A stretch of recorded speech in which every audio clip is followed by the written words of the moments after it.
tassa bhagavato arahato samma sambuddhassa.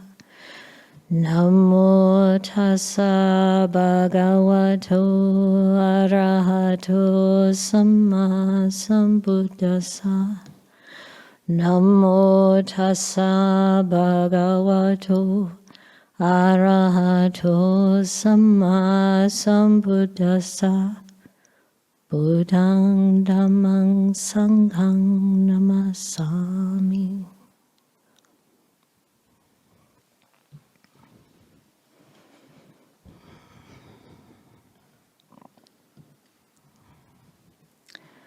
It's wonderful to be here with all of you and all of you who are tuning in and our wonderful brother monks.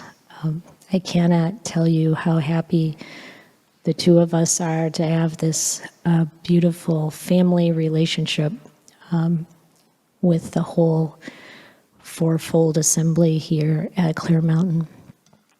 And we love it when our brother monks come to visit Karuna Buddhist Vihara, KBV, down in the Santa Cruz Mountains too, and the fourfold assembly are present.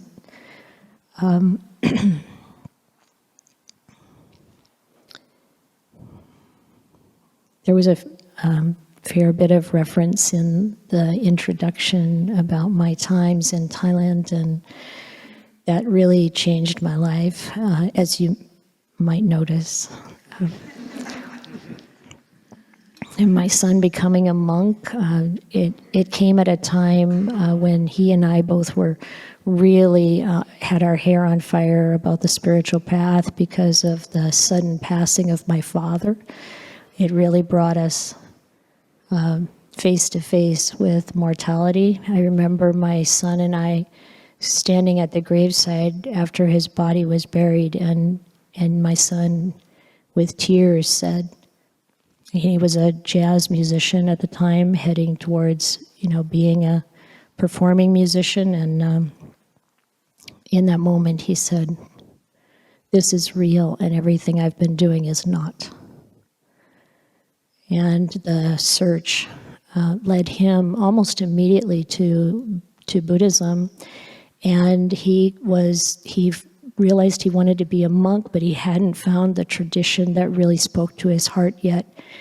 And he went to different monasteries, and he kept saying, "No, this isn't it." And then he got to a Biography Buddhist monastery, so you know who Ajahn Chah is. And they were really just getting started there. And David shows up. And Ajahn Chah needed a driver to drive around for 3 days to different things he was committed to doing, and David was his driver, and he asked him 100,000 questions. And he said Ajahn Chah had the patience to listen to all of that and answer his questions, and there was more than that to it. He said, "Yeah, this is very close to what I've been looking for." But he said all of the stories that Ajahn Chah and Ajahn Amaro were talking about, whereas how great it is in Thailand, and all coming from Thailand. So he's like, "I want to go to Thailand." And so his travels, I had this map of the world on my bedroom wall, and I was putting in pins every time I heard from him about where he was in the world, and he went to all these different Ajahn Chah monasteries in England and Switzerland and Italy and everywhere he could find one. And he kept saying, "No, this isn't quite the place for me yet." And he finally gets to Thailand, and he goes to Ajahn Ganha's monastery. Ajahn Ganha trained with Ajahn Chah. He's actually Ajahn Chah's nephew, and from what we've been told, he had profound insights at a very early age. It's the way Ajahn Chah puts it. I mean, he's really had this reputation of having taken the path all the way to the end for 50 years. And my son gets there, and he finally writes me a letter and says, this is it. And I'm kind of like, did it have to be like halfway around the world? You know, if you went any further, you'd be on your way back. But, you know how it is when you're a mom. Maybe you don't. I'm not sure what your life is like. but there's kind of this, okay, I want the best for him. And then I was really, really looking forward to visiting him there to find out more about this whole thing. What are these people like that he's living with? Is this good? Is it a cult? Is it, And so I went and I stayed. Actually, he didn't stay at Ajahn Gunha's, even though he was so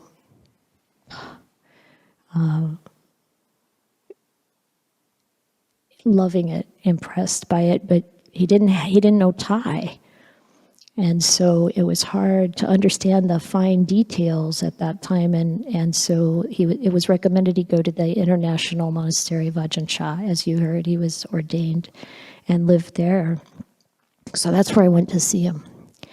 And it was so great because as mother of a monk, I had a lot of access to the monks. My son would bring them over. I stayed for a month the first time, and my son couldn't meet with me alone. And I'm learning about all these rules, and learning about how it goes. And I was just soaking it up because it was so amazing. I had wanted to simplify my life. I was doing high tech in Silicon Valley. It's not all that simple there. Like, how do you even do that? How do you, and I really saw simplicity. Just the first, kind of like, what do we really need as human beings? And it's, food, clothing, shelter, medicine. Wow. And seeing how simple that was there in the jungle. And then he couldn't come to see me by himself, so he'd bring another monk. He'd bring a couple monks. He'd bring some that were like really new in the robes. He'd bring some that were like in the middle stages, 5 to 10 years. And then sometimes he'd bring, Ajahn Jayasaro, because he was the abbot. And I got to know these folks and learn from them, and I asked 100,000 questions. And they were patient. And it was really so beautiful. And then being able to visit other master teachers also. My son would stay in different monasteries, and I'd go to visit them there, visit him there. And yeah, so much gratitude.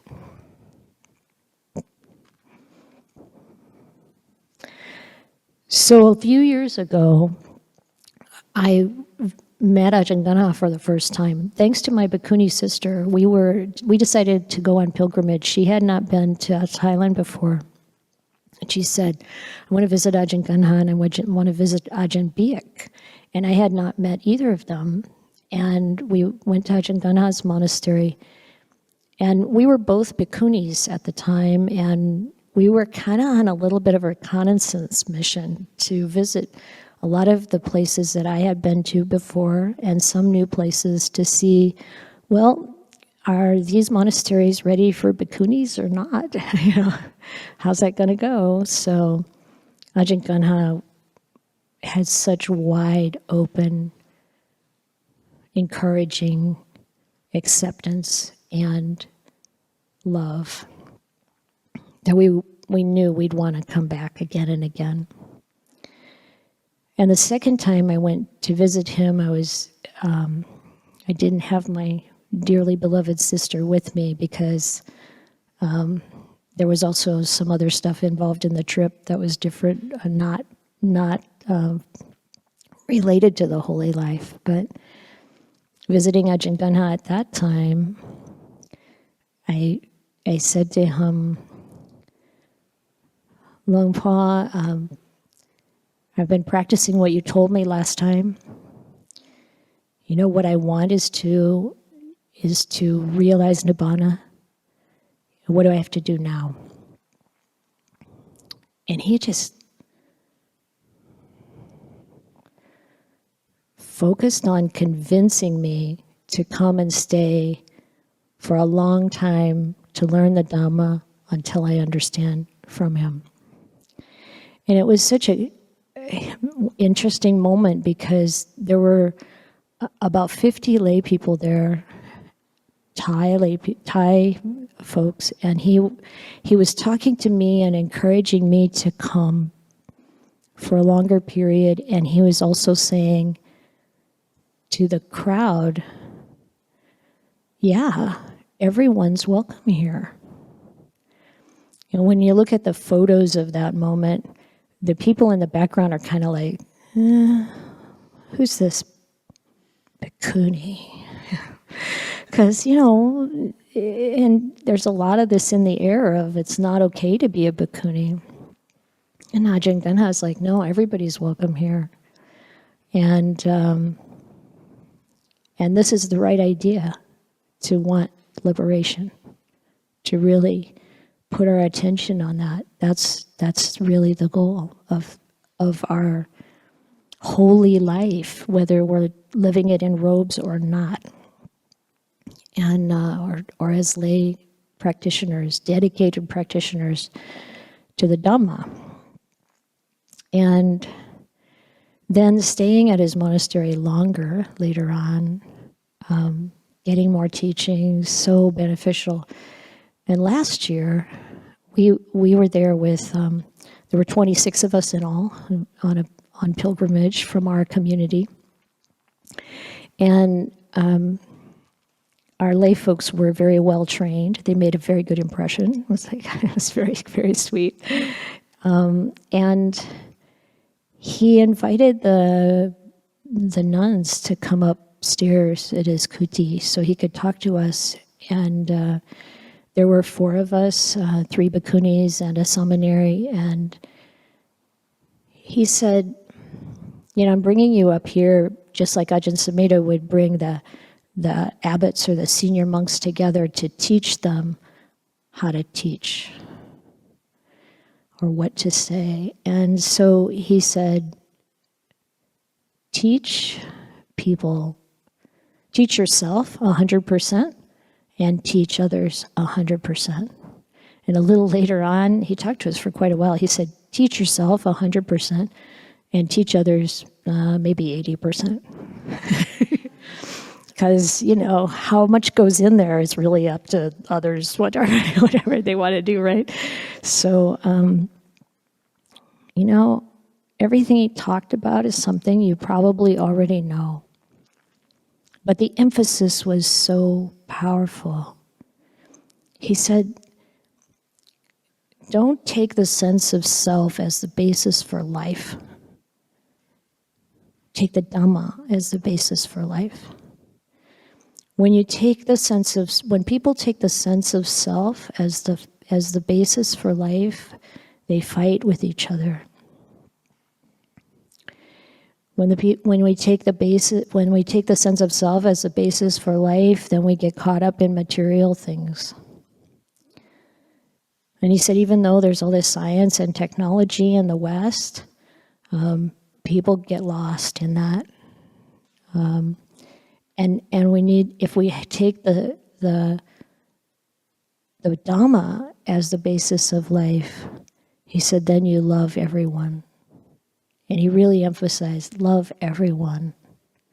And really it is all beings, love all beings, just like it is in that chanting that we had a minute ago, it's like, or 25 minutes ago, really, really love everyone.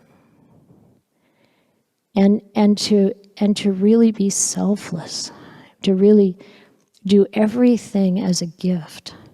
He said, tell people don't go to work thinking someone's making you do something. Go to work thinking, this is my gift. This is my gift to the people I work for. This is my gift to the people who benefit from this work that I'm doing. This is a gift. He said, when you study, don't feel like you're studying because you're made to study. It's like you're studying as a gift. Do all the work you do as a gift, whether it's washing the dishes at home or whatever it is, taking the dog for a walk, this is a gift. live in a way that comes from selflessness. And I feel like in this community, there's so much of it. I mean, I feel so much kindness here, and this has to be the basis of our life, to be kind, to be generous, to live at peace. And he was aiming a lot, I feel, aiming a lot of this at me because I was a senior one there, and he's like, go and teach this. And he said, you can teach people from all religions about this, because he said all religions have the same fundamental purpose. And if they're fighting with each other, they're not coming from that's not the real religion. So the real religion is Dhamma, because Dhamma is not Buddhist. It's the natural way things are. And so much of the wisdom of the Dhamma is known everywhere. I remember it from my childhood, living in a totally fundamentalist Christian environment. So much of the Dhamma just comes through. Hey, what goes around comes around. Yeah, that's karma. You know, our neighbor, oh, I'm not going to go there. Never mind. Okay, maybe I'll go there. I just remember this from my childhood, you know, like my dad said that some of the guys, they're farmers, and they're talking about this one guy in the community who was having an affair with somebody else's wife. And this neighbor of ours said, yeah, not me, I'm just going to keep plowing the same furrow. There's a lot of wisdom there, I'm just saying. You know, because you know what's unwholesome. You know what leads to trouble. You know what leads to hurting yourself and others. And yet we have to keep remembering. And so there's this super strong emphasis from Ajahn Chah about moral virtue, sīla. And I keep finding more and more as I practice, there's so much there there's so much value in really having an unwavering dedication to sīla. Just beautiful, beyond our wildest imagination, really. I'm just going to briefly tell you this story, and forgive me if you've heard it before, but I have this family member. He's actually married to my cousin, and I was pumping him for the whole story about this last January when I went back home in Indiana for a funeral. And I actually got to record him talking about it. He's like my age, a little older, and he was graduating from high school in 1968. And he said that when you were graduating, there were three options. You could either go to college, or go to Canada, or go to Vietnam. And he said, I wasn't college material. He said he had never been north of like the next small town north of where he lived, and so I didn't know how to get to Canada. So I was going to go to Vietnam, and they were about to draft him, so he enlisted, and he was in basic training. He was in the infantry. And he said in basic training, he had this vision of himself, because he's learning how to use a rifle and, you know, all this. He said he had this image, his vision of himself sitting in a tree and shooting someone in the head, shooting an enemy soldier in the head. And he said he could see the hole like a baseball size. And he said, I can't do that to anyone. I don't care who they are. And so his prayer, he's a very devout Christian, his prayer from then on was, may I not kill anyone. May I not have to fire my weapon. And he said he was praying for that all the way, you know, on the flight to Vietnam. He said his mother was praying for him, his pastor was praying for him, but of course they were praying that he not get killed. He was praying, may I not kill anyone. And he got there, and I don't know how many of you are old enough to remember this, but the battle on Hamburger Hill had just happened and a lot of forces were lost. And so when his plane of fresh soldiers got there, they wanted the first 50 of them who got off the plane to join the 101st Airborne Division, which is known to have been a really tough crowd. They were on the front lines constantly in the jungle. And he was one, Harry was among that group. And he said he had no training, and that they had no training for, didn't know anything about parachutes or anything like that.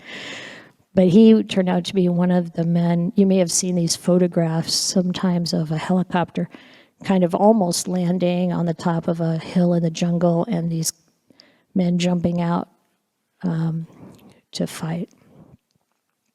So he was one of those. He said the helicopter would have 6 guys on it, and they'd get flown over to whatever place they're supposed to go, and they get out and they're supposed to fight. But when he was sent out, other helicopters would go to other sites, but the place where he went, there's no enemy here. Okay? No fighting. And the next time he was sent out, he was sent to one of those other places where there had been fighting on those hills. But the place he got sent, there was no enemy there. Like, no one. That happened every time for 6 months. And he's fallen asleep on the ride over. And the other soldiers are going, hey, how can you be asleep? And Army intelligence says there's confirmed 1,200 enemy troops on that site. He's like, there's nobody there.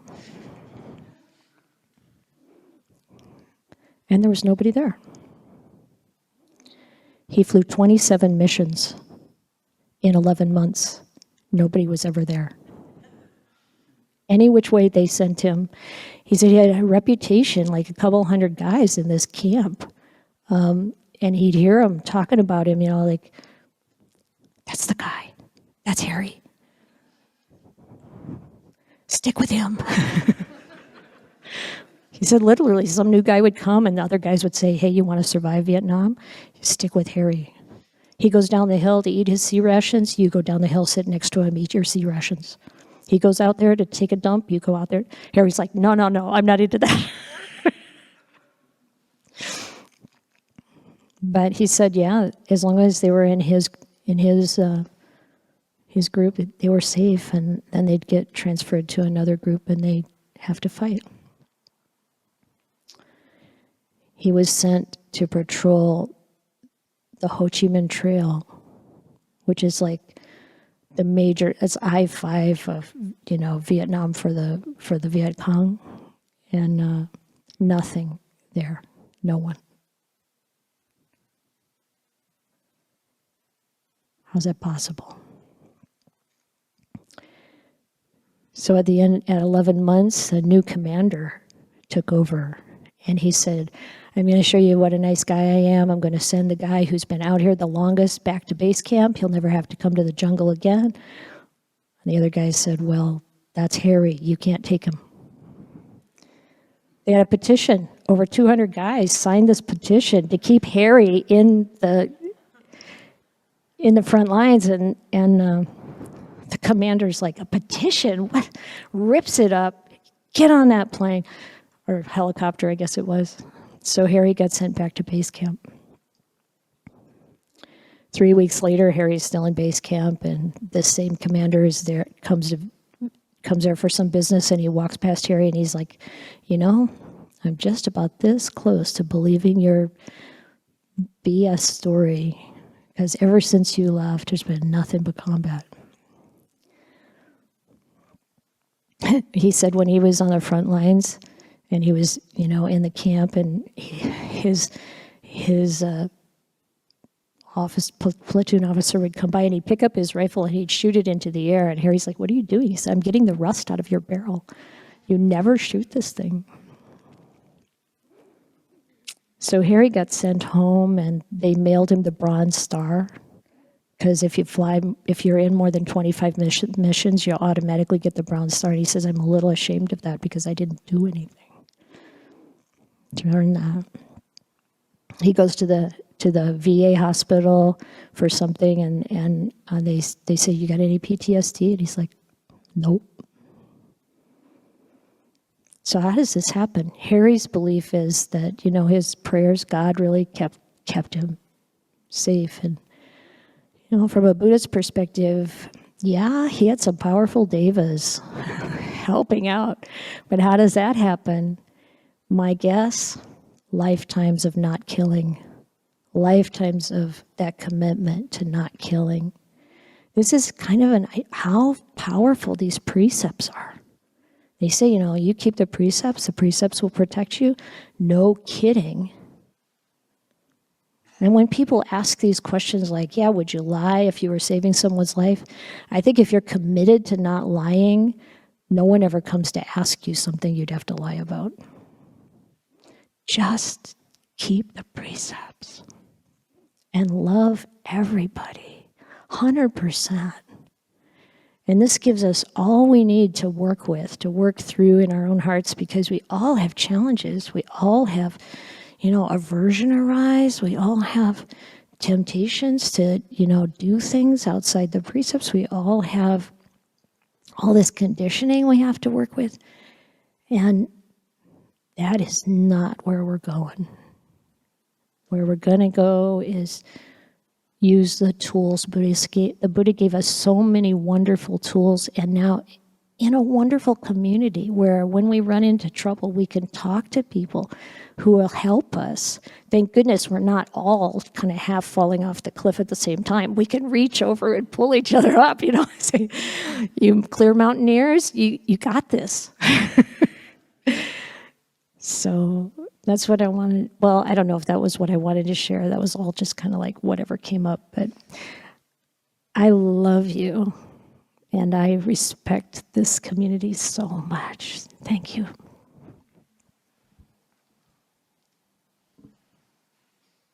Han Thamayang Thamakataya Sadhu Karang Kathamase Sadhu Sadhu Sadhu Anumodhami.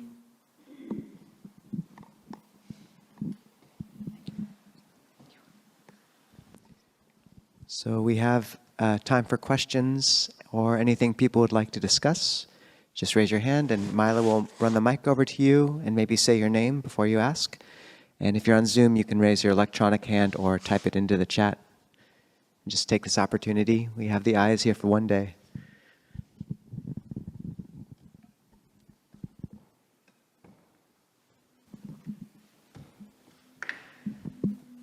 Hello, everyone. I'm Blake. Thank you very much. I deeply appreciate what you shared today, and yeah, I've been attending here not too long, but I've found just trying my best to think about the 5 precepts and little by little, but see if I can hold them with more conviction. It seems to be bringing a lot of stability and well-being in my life, and I really appreciate that. The question I have, I've been having this question for a little bit, and maybe I'll just kind of show off my naivety or whatever. What does sadhu mean, and how can we? What internal posture should I be holding when I'm saying? I've been kind of treating it as like a thank you or gratitude, but please, any advice or wisdom? Thank you. From what I gather, sadhu means yes. Yes. And I like that. Thank you and gratitude. And I think it's all of that. It's an acknowledgement of the beauty of what we're being given, and that generosity comes from so many directions, right? From the Dhamma, from the Buddha. Oh my goodness, what he did. And from everyone who's been carrying those beautiful teachings down for the millennia, and the monastics and laity, we all have to work together to help this flourish, and I think it's all that. So, yeah, you got it.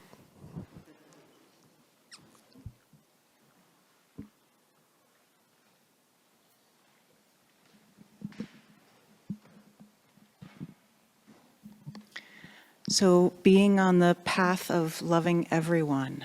And then you also mentioned aversion arises. And so if you encounter someone whose behavior is unpleasant and aversion arises, I'm just wondering, could you speak to that experience of, like, does aversion eventually fade away as you're on the path of loving everyone, or is it still there, but it doesn't matter anymore? Or what's that like in your experience? I think the most important ingredient there that I didn't mention is wisdom. Because sometimes that aversion arises just because we have certain conditioning, certain kind of perceptions about people or beings. But sometimes it arises because that other person is behaving in really unwholesome ways. And that's where we need wisdom. We need to be clear about what's wholesome and what's unwholesome. And the Buddha said, actually, when there's unwholesome behavior, it's appropriate to feel disgust. And so, sometimes when we talk about things like loving everyone, it feels like, oh, then I should just be endlessly giving and be a doormat and take whatever comes along, and I should be living with this abusive partner and let them, whatever. And it's like, no, that's not wise. And the Buddha said, if you're in a situation where people are acting in unwholesome ways, you can love them, but get the heck away. Stay away from that when possible, and look at how to protect yourself and your precepts. And with that wisdom and clarity, that helps us be able to let go of the aversion. Because a lot of times aversion or even hatred or anger arises because it feels like that's what we need to protect ourselves. And so when we get that sorted out, like, I don't need that to protect me, what I need is the wisdom. And Ajahn Chah will say, wisdom solves the problem. And so you learn, when is it okay to stay in a situation? When is it really more important to leave this situation? And the Buddha was brilliant because he didn't talk about all the different kinds of situations you might be in where there's, a really good reason to leave. He just talked about what's going on in your heart. Are my wholesome qualities increasing and my unwholesome qualities decreasing? If that's happening, you can stick with it. If my unwholesome qualities are increasing and my wholesome qualities are decreasing, he said, that's time to leave. So, it's really great because most of us, maybe all of us, are unwholesome sometimes, and we need to learn and we need to kind of get sorted with that, and people can change, thank goodness, and we're all on the path of change, because we're not going to be the same way when we're enlightened as we are now. Or maybe you're already there, I don't know, I'm not trying to make any assumptions, but it's like we want to be able to change. And if we're on the path, we should be looking for how to refine our behavior, how to refine our ways of thinking, our conditioning gets refined. But until that time,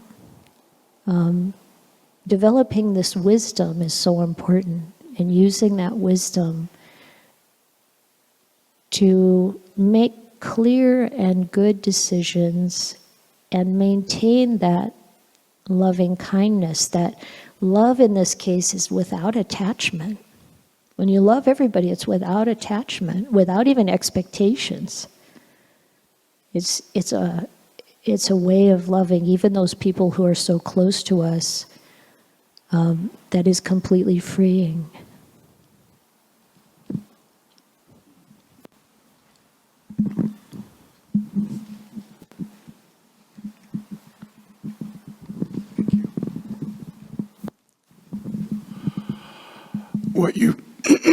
What you just said really struck for me. I know that you can speak as a spouse and a parent and a grandparent, and yet unwholesome situations develop, and you cannot just get away because that abandonment will cause more problem. How do you stay close, still stay as loving as you need to? How do you convert that reaction to the unwholesome into something that can still be generous? What is that like for you? Yeah, I'm going to answer this one, and then I'm hoping to pass the mic around more, if that's okay. But as we develop in our practice, we need to develop the equanimity and the wisdom around what we really think we are, the wisdom around impermanence, the wisdom around the fact that we don't have ownership of any of these people in our life. My children are not mine. My grandchildren are not mine. Being married to someone does not mean they're mine. When I'm able to really get at a deep level that these living beings are passing through and I'm passing through, and I do what I can do to support them. Like you said, you just don't walk away when it's someone. So I feel like, yeah, my parents, my children, my grandchildren, I feel like I have certain responsibilities in those relationships that I don't have with other people. I want to show up. I try to show up for my grandkids. It may be a little different than what other monastics might do, but I go to my granddaughter. She loves musical theater, and I go and watch her perform. I'm not there for entertainment, I can tell you. But sometimes I go to my grandson's baseball game. I don't care about baseball, but I care about him. And I'm the grandma. That's something good for me to do for them. So you do things for them, and when they make really decisions that you know are going to lead them to a lot of suffering, hopefully you've established a relationship where they'll ask you what you think. But if they don't ask you what you think, no unsolicited advice. I try. And realizing that they're not mine, they have their own path. Maybe that mistake is going to help them in the long run. Just try to be a good example and work with all of the attachment, all of the, like believing I know better, all of the, wanting to tell them what they should do. That's part of my practice, what I have to work with purifying in myself. And when we do that, a lot of times, eventually, they want to come and know what you think. And they might follow your example.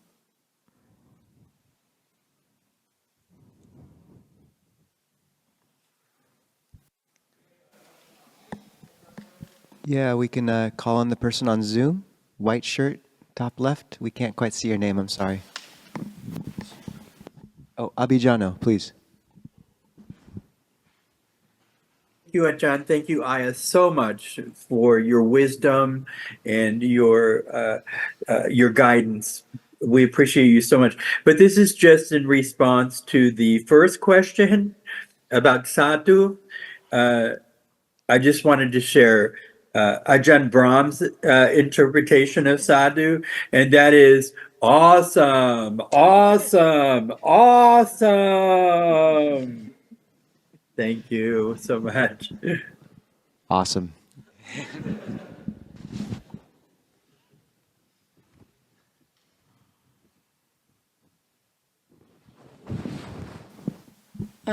I have a question for really any of you. I have been doing a lot of studying up on love without attachment, as you were talking about. I guess my question is, what advice would you give somebody who has problems with I suppose the best way to phrase it is loving too much, literally anybody and everybody.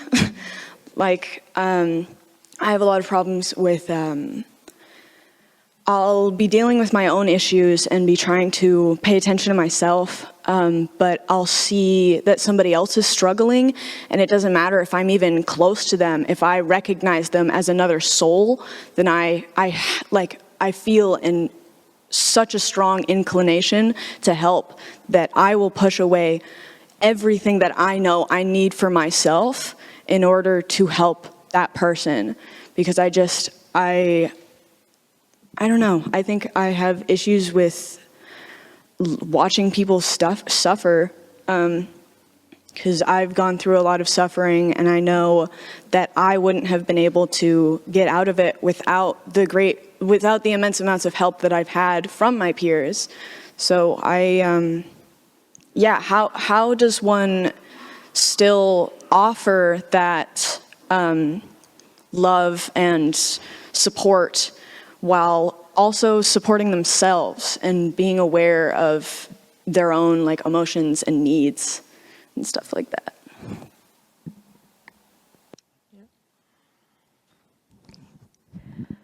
It's a really, really good question, and it's something that many, many people have challenges with. And I think the thing we want to try to develop is that sense of selflessness that sees this being as equal with all other beings in our acceptance of generosity and kindness. So we have to take care of this being that you are. You have to take care of this being as much as you would take care of other beings, with that equanimity and selflessness. And what that means is what we want to try to develop are the 4 divine abidings, the loving kindness, which is completely selfless and filled with, these divine abidings are like what the devas experience. This is like, there's no sadness in it. So when you get to compassion, which actually is a very unfortunate word, but all of the English words that you can use to translate karuna, they're all kind of bent the wrong way. Compassion means to suffer with, and that's not what the devas do. You're aware that the suffering is there, you really want to help. I mean, your expression of wanting to help is so beautiful. But we want to develop that divine abode for ourselves that we can then offer to others too. And in that, you don't suffer with. The Buddha said you can't really help someone else get out of the quicksand if you're standing in it. So we want to really strengthen that part of ourselves that can see the suffering and respond, but also be as equally aware of what our own body and mind need, and hopefully learn and develop a network so that we can connect those people that we can't really help directly ourselves right away with other resources, so that we're not like really draining ourselves. And what I've seen in myself and others, it seems to me that when we are suffering with, there's something unhealed inside. And I think almost all of us can recognize there are some parts that are not yet healed inside ourselves. And so we want to turn and we want to work with that healing to really get to a place where we're on solid ground. But that doesn't mean we don't help others in the meantime. It just means we give ourselves the same consideration and not feel like that's selfish. Try to do it from a place of mindfulness, a place of keeping the metta going, and also equanimity, that we're really, really even in our expression. I mean, the other kinds of words that you can translate or involve in karuna are things like pity, which is kind of a looking down upon, or what's the other one? Sympathy. There's another one that sometimes mercy. Thank you, Matthew. Mercy, which that one comes from like asking for, like the boy cried out for mercy, from the person who was about to beat him. Those are situations where somebody has the authority or the power to really harm you, and they have mercy on you. I mean, this is so warped. So I don't know what English word we can use for karuna, but it's a position of really seeing the suffering without suffering. We're coming from a place of wholeness. Caring for sure, caring, yeah. So anyway, just kind of having those kinds of things in the back of your mind, seeing if you can be, I know I'm always kind of like looking for what are the resources I can point people to that can help. A lot of times there are things I'm not trained to help with, and I'm not experienced enough with, and if I can try to point people to something that can help them, that's the maneuver. Yeah. You're so lucky to be in this community. You can probably, like talk to friends who might be able to pitch in. Yeah, thank you. And we actually do have to start wrapping things up. But before we do, would you, since neither you or Ayya Chittananda are going to be here next week for our community celebration, would you have any words of encouragement or advice for our community going forward? Or us?